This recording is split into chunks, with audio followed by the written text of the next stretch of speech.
Hello, welcome to the Sideboard here at the StarCityGames.com Legacy Open in Baltimore. Brought to you by Ultimate Guard. I'm Nick Miller alongside Todd Anderson. How you doing, sir? What's up, man? How are you? Making a push for another Players Championship. You've got the hoodie on from last year. For good luck. You know, gotta keep it going. Yeah, losing to Jim, gotta get my revenge. Legacy as a format you have played a wide range of decks in, to say the least. Yeah, that's an understatement for sure. Right. You know, I haven't gotten to play as much Legacy this year as I wanted to, but yeah, we get to play today. You got a good one today. Now, this deck was kind of put on the map the last couple of weekends, and you know we've had a bunch of Eternal weekends and those kinds of events. This took down the European one, and you've worked with a couple people, kind of switched some cards out, but you're playing the straight black-red Reanimator deck. Yeah, it actually really pains me not to cast Brainstorm in this format. Brainstorm is just so good, and I would have thought that if I had a chance to play Brainstorm, I would have. Sure. But we're not doing that. We're going for raw power instead. I actually call this Charbelcher Reanimator because we're just trying to combo people as quickly as possible. Right. We're not messing around. You don't have cantrips and things. You're not digging for the right spells. You've played those builds before. You know what my cantrip is? Mulligan. we're just trying to get them dead. But yeah, this version is pretty high on disruption, actually. We have 4 copies of Thoughtseize and Unmask. I think Unmask is actually one of the biggest additions to the deck.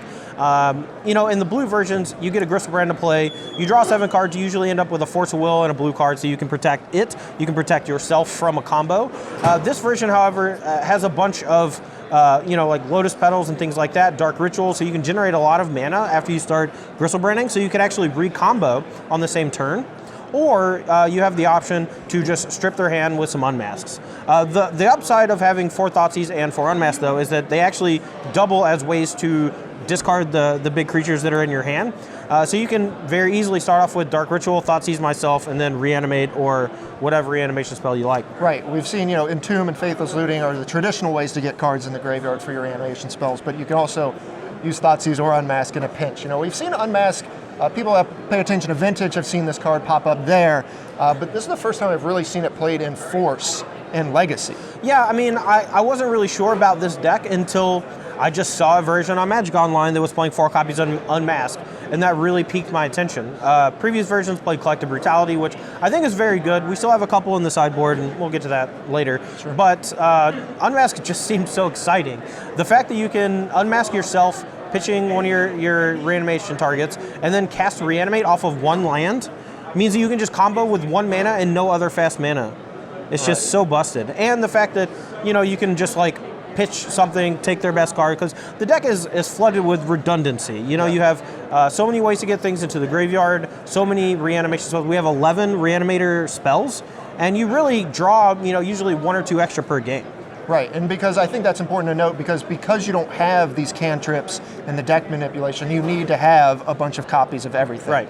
Let's go over the creature suite, because I think the real key to this deck, Chancellor of the Annex. This is the fun one because, of course, you see this in all these super broken, trying to kill you on the first turn decks. Right, so Chancellor of the Annex gives you the ability to basically force spike your opponent's first play by revealing at the beginning of the game, but also it's just another reanimation target. Since we're not playing blue, we need ways to protect ourselves. So if we're on the play, revealing a Chancellor of the Annex can keep your opponent from using a Force of Will or something like that to disrupt you, and also just is a big creature to put into play with your reanimation spells.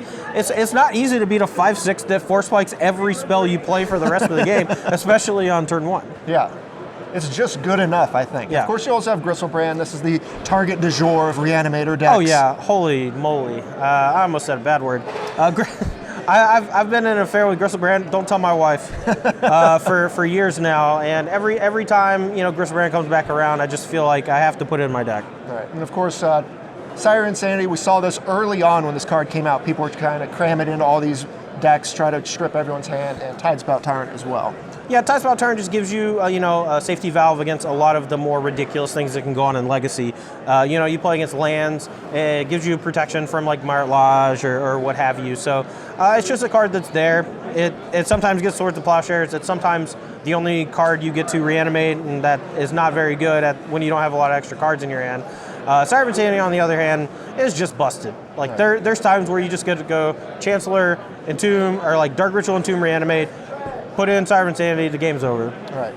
Hope you draw something. Hope you draw lands and spells that can interact with Sire of Insanity.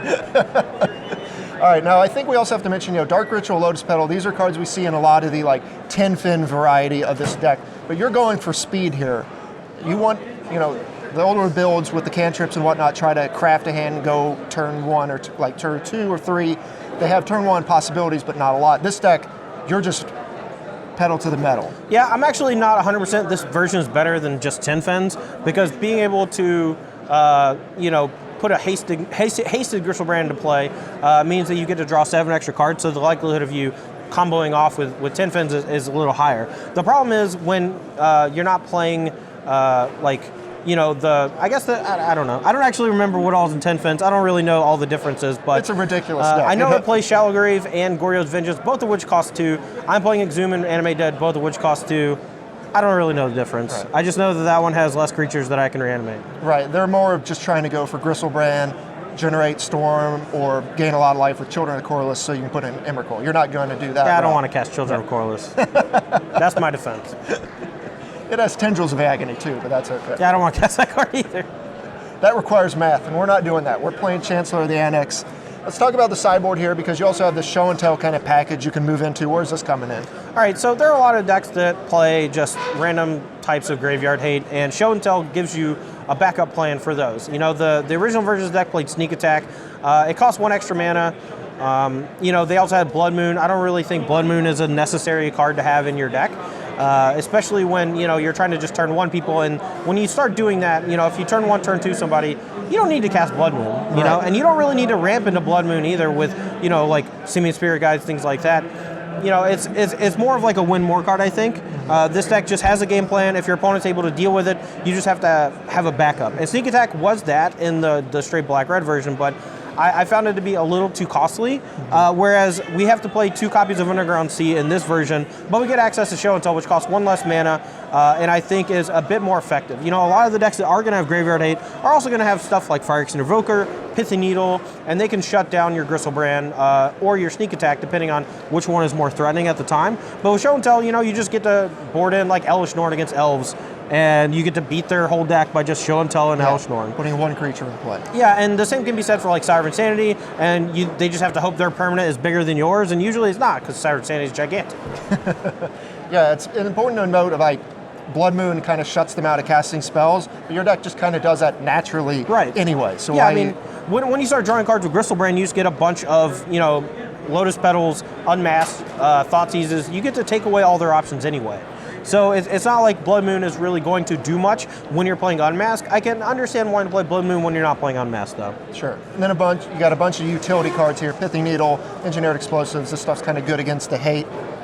Yeah, so I think Engineered Explosives is just kind of like another catch-all card. Your opponents could play Grafdigger's Cage, Rest in Peace. You also can play against Elves, Death and Taxes, decks that have a bunch of low casting cost permanents, some of which are graveyard hate cards. And having Engineered Explosives not only can deal with those hate cards, but they can kind of just buy you some time. Yeah. And that's sometimes all you need is a turn or 2 to find that one missing piece to the deck. Pithy Needle, great on Karakas and things like that. Yeah, mostly for Karakas. Can also shut down Sensei's Divining Top, opposing Sneak Attacks out of Sneak and Show.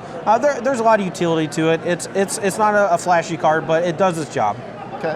Well, you've seen the list. You've seen it do well on Magic Online. It's taking down an event.